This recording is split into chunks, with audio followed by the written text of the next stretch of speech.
Bom, gente, boa noite. Vamos dar continuidade à nossa aula de hoje, os atributos comunicáveis de Deus. Estamos na reta final, né, desse conhecimento de Deus. E hoje nós vamos estudar os atributos de síntese, né? Síntese quer dizer resumo, né? Então é como se esses últimos atributos fossem um resumo de tudo que Deus é, né? E então a gente vai continuar examinando os atributos de Deus, né? E dentro desses de síntese, né, nós vamos estudar a perfeição de Deus, a bem-aventurança de Deus, a beleza e a glória. Então, vamos começar hoje com a perfeição de Deus. Então, a perfeição é o atributo divino que permite que Deus possua com excelência absolutamente todas as qualidades e não careça de nenhum aspecto dessas qualidades que lhe seja desejável. O que isso quer dizer? Que perfeição é o fato de que Deus não carece de nada que lhe seja desejável, né?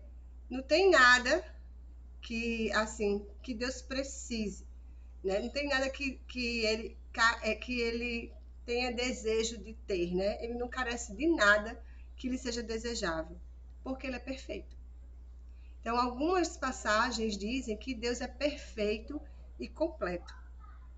Por exemplo, Mateus 5,48 diz assim: portanto, sejam perfeitos como é perfeito o Pai de vocês, que está no céu.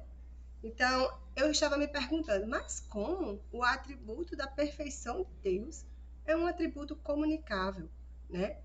Mas lá no Evangelho de Mateus, né, ele diz: sejam perfeitos, como é perfeito o Pai de vocês, que está no céu. Então, esse atributo ele é comunicável com nós, porque o Senhor espera que nós sejamos aperfeiçoados nessa perfeição, né? Que nós sejamos perfeitos. Lógico que a gente só vai ser perfeito, né, na eternidade, na glória, mas a gente tem que crescer, né, nesse atributo. E aí ele diz: sejam perfeitos, como é perfeito o Pai de vocês. No Salmo 18:30, diz assim: o caminho de Deus é perfeito. Em Deuteronômio 32:4 diz: eis a rocha, suas obras são perfeitas. Então, ele é perfeito, o seu caminho é perfeito e as suas obras são perfeitas. Deus possui plenamente todos os seus atributos. Então, a perfeição é uma síntese, por quê? Porque Deus, como perfeito que é, tem todos os atributos que a gente já estudou até agora e os que ainda a gente vai estudar. Então, nada lhe falta. Além disso, Deus não carece de nenhuma virtude excelente que lhe pareça desejável. Ele é completo, ele é perfeito em todos os aspectos. Então, o atributo da perfeição, ele traz essa ideia, né, de que Deus não precisa de nada do que lhe seja desejável, porque ele é completo, ele é perfeito. Então, esse é o primeiro atributo de síntese, a perfeição de Deus. É simples, né? Mas é perfeito. Então, o próximo atributo de síntese é a bem-aventurança.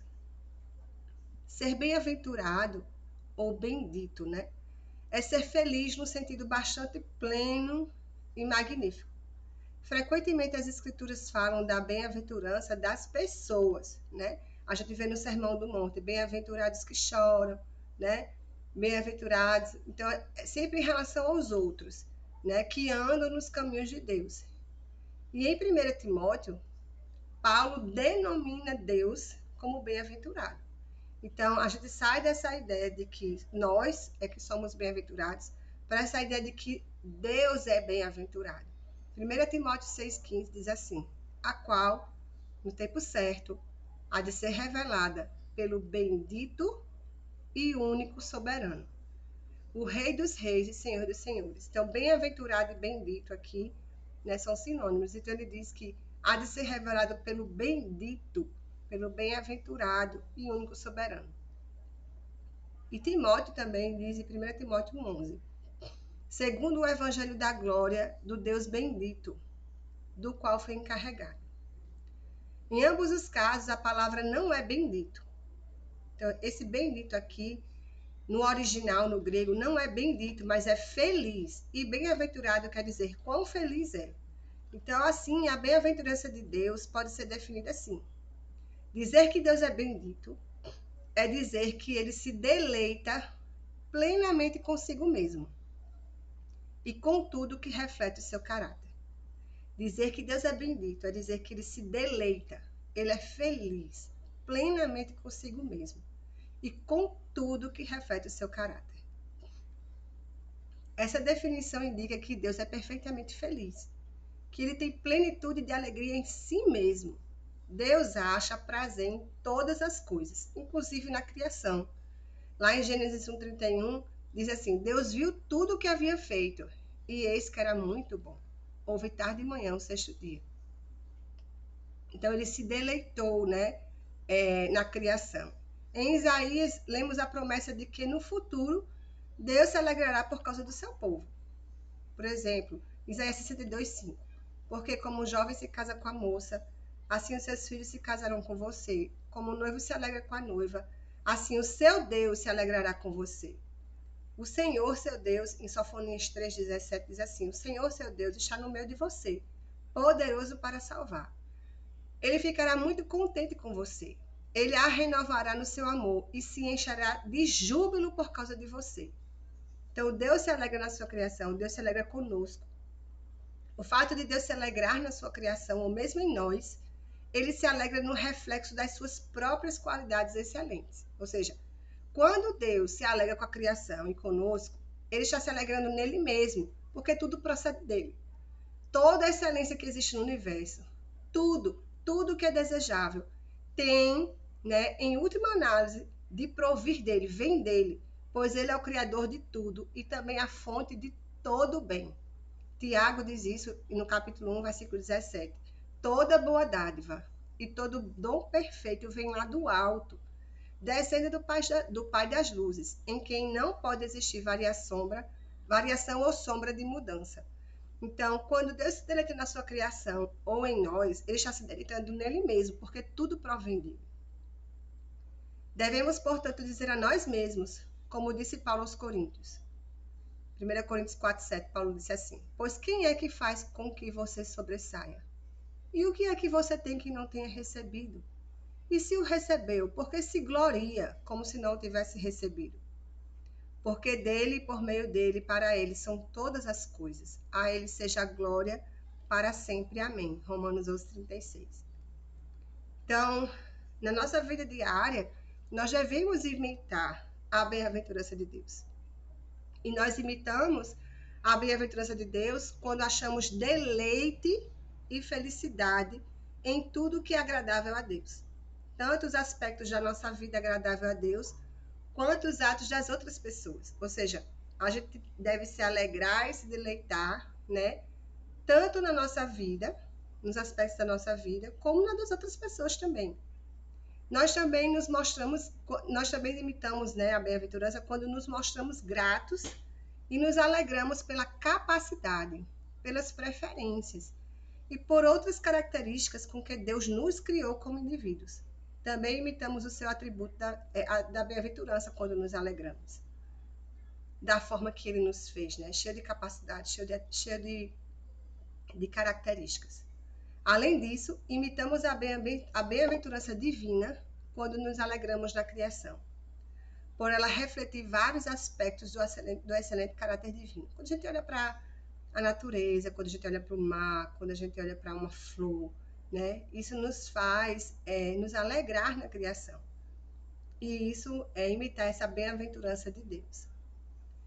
Encontramos a nossa maior bem-aventurança, nossa maior felicidade, porque sim, bem-aventurança é relacionada à felicidade. Quão feliz é, né? A nossa maior felicidade quando nos alegramos na fonte de todas essas qualidades, que é o próprio Deus. Então, o atributo da bem-aventurança é o atributo da felicidade. Deus é feliz consigo mesmo. Deus se alegra na sua criação, Deus se alegra conosco. E quando nós nos alegramos, de como fomos feitos, de quem somos. Quando nos alegramos, quando olhamos para a criação, né? Quando nós nos alegramos, quando vemos, né, Deus no outro, no irmão. Então, isso tudo nos faz feliz e isso é imitar a bem-aventurança de Deus. E hoje eu vou encerrar a aula com um atributo que eu me deleito nele.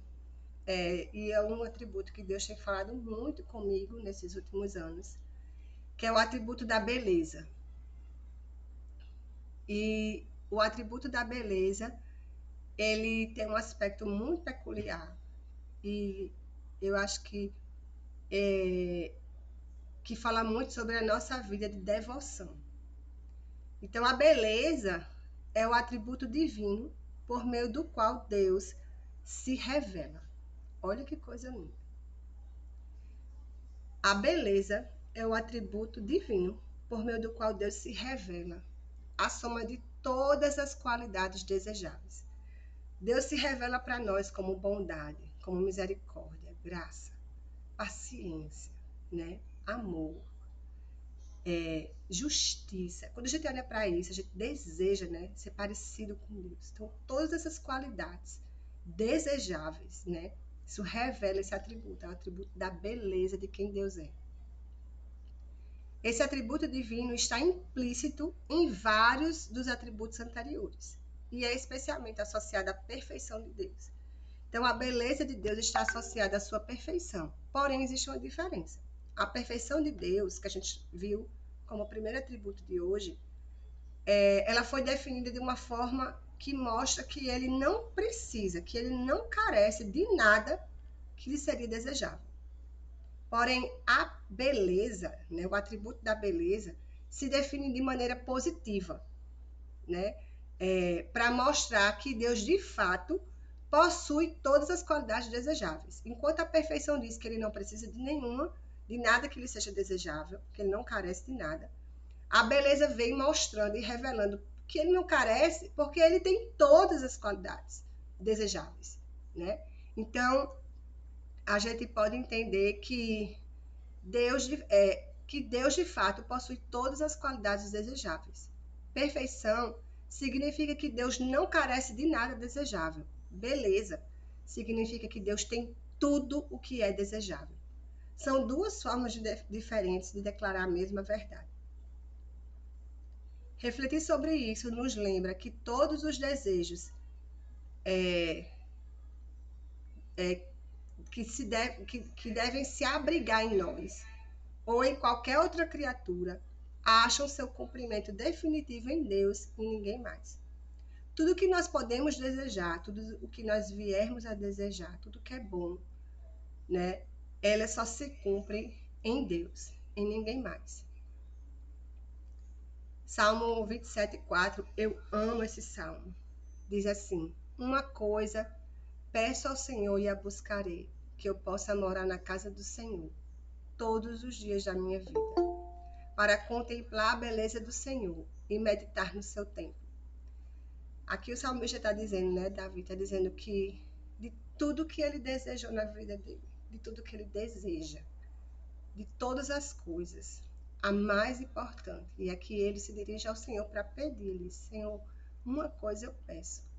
E ele diz: eu a buscarei por toda a minha vida, que eu possa morar na casa do Senhor todos os dias da minha vida, para contemplar a beleza do Senhor e meditar no seu templo. Então, Davi estava buscando e pedindo a Deus o que era mais importante, a sua presença. E que diante da sua presença, ele pudesse contemplar na beleza do Senhor e meditar em quem ele é, na sua lei, na sua palavra. Então, isso reflete um pouco do que é importante para nós, né? De todas as coisas desejáveis, nós só estaremos satisfeitos nele, na presença dele. E o Salmo 73, 25 e 26 diz assim: quem tenho eu no céu além de ti? E quem poderia eu querer na terra além de ti? ainda que a minha carne e o meu coração desfaleçam, Deus é a fortaleza do meu coração e a minha herança para sempre. E o salmista diz: eu não tenho ninguém que eu queira mais além de ti. Ele diz que não tem ninguém que ele queira mais do que o Senhor. Então, a beleza do Senhor revela aquilo que é mais desejável para nós, que é a presença do Senhor todos os dias conosco. Né? Não tem nada que nos satisfaça. Toda satisfação que nós possamos ter. Marido não satisfaz, filho não satisfaz, prosperidade financeira não satisfaz, bens materiais não satisfaz. A única coisa que satisfaz o homem é a presença do Senhor. Estarmos diante dele e contemplar a sua beleza. Nesses dois casos, o salmista reconhece que o seu desejo de Deus, que é a soma de tudo que é desejável, ultrapassa de longe todos os outros desejos. O desejo que o salmista tinha de Deus ultrapassa todos os outros desejos. Esse desejo culmina no anseio de estar perto de Deus e de desfrutar da sua presença eternamente. Assim, a maior bênção da cidade celeste será, como está descrito em Apocalipse 22:4, contemplarão a sua face. Em Apocalipse 22, no versículo 4, diz que quem estiver na cidade celestial contemplará a sua face, a sua beleza, a sua glória, a sua majestade. Então, esse deve ser o anseio do nosso coração e nós podemos experimentar disso hoje, mas plenamente, né, na eternidade, quando estivermos com o Senhor. Nós podemos espelhar em nós a beleza de Deus. E nós espelhamos em nós a beleza de Deus quando exibimos uma conduta que lhe seja agradável. Então, por que a beleza de Deus é comunicável? Porque quando eu exibo, quando eu tenho uma conduta que é agradável ao Senhor, eu estou espelhando para os outros quem Deus é, a sua beleza em mim. Por isso, Pedro diz às esposas das igrejas, às quais ele escreve, que seu adorno, ou seja, a fonte da sua beleza, não deve ser joias, né? Como diz aqui em 1 Pedro 3:4, que a beleza de vocês não seja exterior, como tranças nos cabelos, joias de ouro e vestidos finos, mas que ela esteja no seu interior, uma beleza permanente de um espírito manso e tranquilo, que é de grande valor diante de Deus. Ter um espírito manso e tranquilo é um desafio para nós mulheres, vocês concordam? Lógico que tem umas que têm essa bênção de ser mansas e tranquilas, mas eu acho que a grande maioria não é muito mansa e tranquila, não. Então, nós devemos manifestar a beleza de Deus por aquilo que está no nosso interior, por uma beleza que é permanente, por um espírito manso e tranquilo, que é de grande valor diante de Deus. Tito 2, 9 e 10 diz assim: quanto aos servos, que sejam em tudo obedientes ao seu Senhor, dando-lhe motivo de satisfação, que não sejam respondões nem furtem, mas que deem prova de toda a fidelidade, a fim de que, em todas as coisas, manifestem a beleza da doutrina de Deus, nosso Salvador. Olha só que coisa linda. Ele está falando enquanto servos, né? Seja lá você no seu emprego, no seu trabalho, na empresa, em qualquer área que você está servindo, né?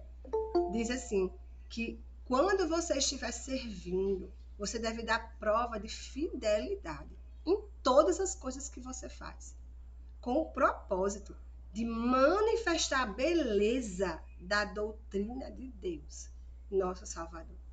Manifestar a beleza da doutrina de Deus, de quem Ele é, da obra que Ele faz em nós, né? Daquilo que Ele deseja e planejou para que nós fôssemos. Então, nós devemos ser servos fiéis em toda a obra e manifestar a beleza de Deus. Então, a beleza da nossa vida é tão importante para Cristo que seu propósito hoje é santificar toda a sua igreja. O Senhor não vem buscar uma igreja feia. O Senhor vem buscar uma igreja bela, cheia de beleza. E ele nos santifica, sabe para quê? Em Efésios 5:27, para apresentar a si mesmo como igreja gloriosa, sem mancha, nem ruga, nem coisa semelhante, porém santa e sem defeito. Uma noiva, uma igreja gloriosa, uma igreja que não tem mancha, não tem ruga, é santa e sem defeito, é uma igreja cheia de beleza, que manifesta a beleza de Deus. É essa noiva que o Senhor vem buscar. É essa noiva que o Senhor está preparando para que ela se apresente a Ele como igreja gloriosa. E nós devemos trabalhar para isso, cooperar com o Senhor, para nos tornarmos essa noiva gloriosa, essa igreja gloriosa, e para que outros se acheguem mais e também façam parte dessa igreja gloriosa. Assim, individual e coletivamente, espelhamos a beleza de Deus em cada aspecto em que exibimos o seu caráter. Nós estamos estudando os atributos de Deus, o caráter de Deus, para conhecermos o nosso Deus. Para aquilo que Ele compartilha conosco, nós possamos imitá-lo. E esse imitá-lo é para que nós manifestemos quem Ele é através da nossa vida. Manifestemos o seu caráter. Manifestamos a beleza de quem Ele é. Porque a beleza de Deus é um atributo de síntese. É como um resumo de tudo que Ele é. De todos aqueles atributos que nós estudamos, né, está dentro, manifesta a beleza dele. Então, se espelhamos o seu caráter, ele se alegra em nós e nos acha belos também. Mas também nos deleitamos com a excelência de Deus quando a vemos manifestada na vida dos nossos irmãos e irmãs no Senhor. É natural que nós sintamos alegria e prazer na comunhão uns com os outros. E que essa alegria se aprofunde à medida que aumenta a nossa conformidade à vida de Cristo. Nós também nos deleitamos quando vemos o outro manifestar essa beleza. Na vida de comunhão é que a gente vê isso. E à medida que a gente vai aumentando, né, essa conformidade a quem Cristo é. Ou seja, à medida que a gente vai crescendo de glória em glória, sendo transformada a sua imagem. E é natural também que nós ansiemos estar em comunhão com pessoas nos quais o caráter de Deus se manifeste. Às vezes a gente tem vontade de só estar junto de quem é crente, né? De quem tem uma vida com Deus. E isso é natural, pois quando nós estamos com essas pessoas, nós nos alegramos, nos deleitamos por ver Deus, Cristo nelas. Então, quando nos alegramos na piedade do povo de Deus, nos alegramos também no próprio Deus, pois vemos o seu caráter evidenciado na vida das pessoas. Então, esses atributos de síntese, né, que a gente viu hoje, perfeição, Deus é perfeito, Deus é bem-aventurado, é feliz, Ele se alegra com a sua criação e em nós. E Deus é belo, Deus é cheio de beleza. Então, são atributos que nós devemos imitar e manifestar em nossas vidas. E na próxima aula nós vamos encerrar os atributos de Deus. E eu vou deixar o último atributo para a próxima aula, para que a gente possa meditar e depois conversar sobre tudo que a gente tem aprendido até hoje. Amém? Vou abrir a palavra agora para a gente possa compartilhar as nossas impressões. Só um minuto.